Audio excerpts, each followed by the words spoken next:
Why the PSO? Well, funny you should ask. I think it was early 2010 or 2011.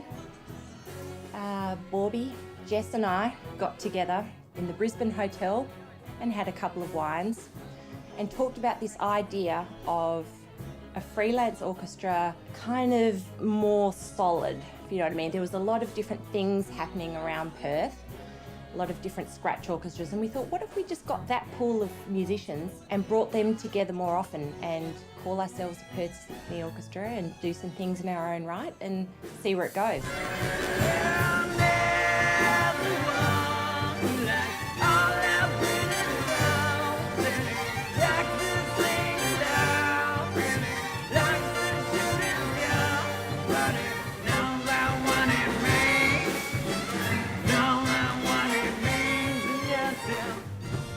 So what we were trying to do was just say to people, Nirvana's music's brilliant.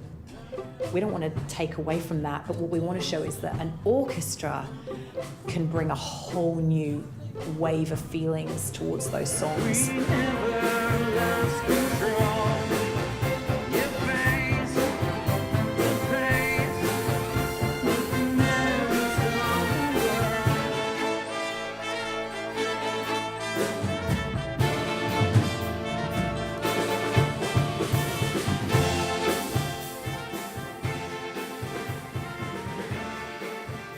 You know, there's an imperfection in the way Kerr does everything, and the way he sings, the way he plays guitar. And I tried to, every time I heard him play something that was off, I'd be like, let's do it. Like the off bits, I embraced the offness of a lot of it. Even the opening chord of Teen Spirit, it's actually, so it's not, he's actually playing these extra notes, so it's actually, but it's just a hint of that on top.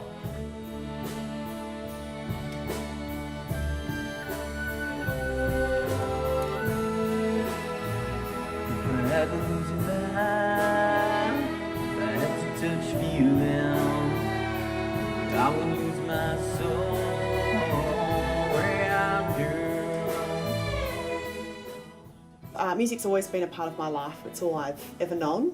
So my whole entire family are very musical. We all grew up in a household that could sing and harmonise and all played lots of different instruments. And so it's kind of all I've ever known, but for me it's a way that I can express myself, and I actually can't imagine a silent world. We copped a lot of flack when we first started talking about this concept.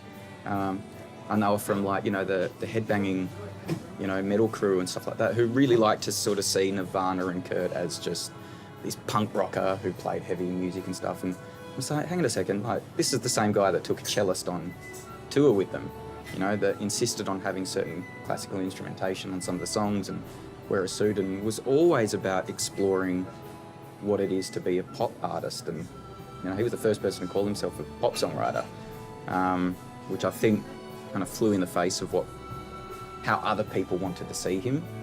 So, I don't know, I think this is kind of continuing a legacy of trying to tear down expectations.